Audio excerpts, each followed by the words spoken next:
The Siren FM Breakfast Show with Jarrad Johnson. The backdrop to your bacon, the companion to your coffee, and the symphony with your cereal. You're listening to the Siren FM Breakfast Show with me, Jarrad Johnson, and on the programme this morning, Beyonce there with Love on Top. Now the time is just gone 8 minutes past 7 o'clock.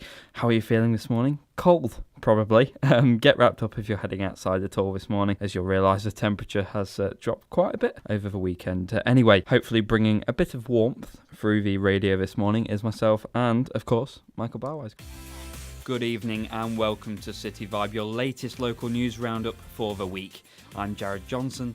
Prime Minister Theresa May says her party has achieved an outstanding victory in the Copeland by-election in Cumbria, taking the seat from Labour. It's the first time a governing party has taken a by-election seat from the official opposition since 1982. Labour did, however, beat UKIP to hold on to Stoke Central.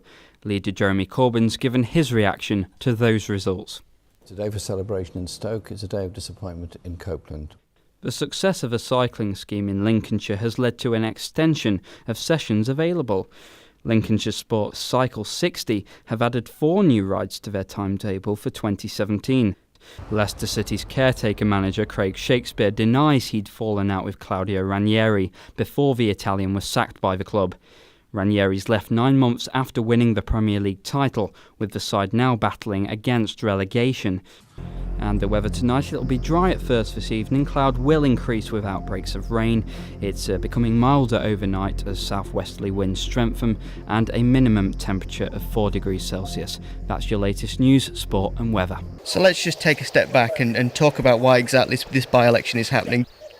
Well, it's fascinating, isn't it, as you say. Stephen Phillips, re-elected with an even bigger mandate.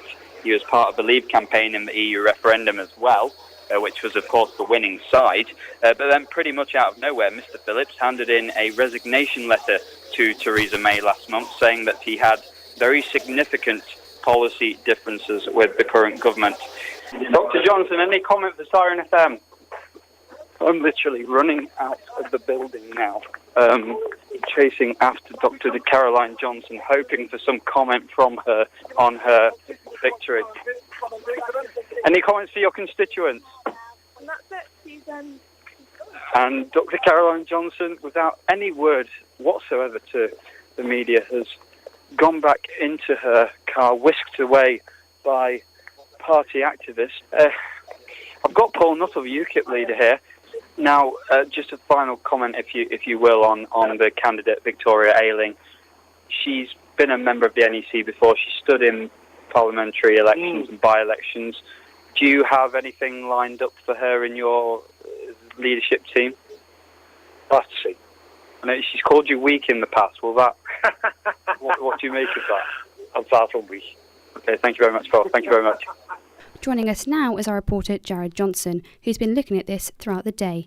So, Jarrad, firstly, why are Lincolnshire Police looking for a new Chief Constable? Well, last month, the present Chief Constable, Neil Rhodes, announced he'll be stepping down in February of next year after serving with Lincolnshire Police for 31 years in all. Anyway, when that decision was announced, they opened up applications to replace him from across the world, but that process has hit a little snag, to say the least. Karen also said domestic abuse is becoming an increasing problem in Lincolnshire. We are inundated, Jarrad, honestly. Day in, day out, the police can face all sorts of situations, ranging from violence and abuse. Knives, guns, criminal gangs are just some of them. And perhaps one of the most distressing forms of abuse faced is spitting.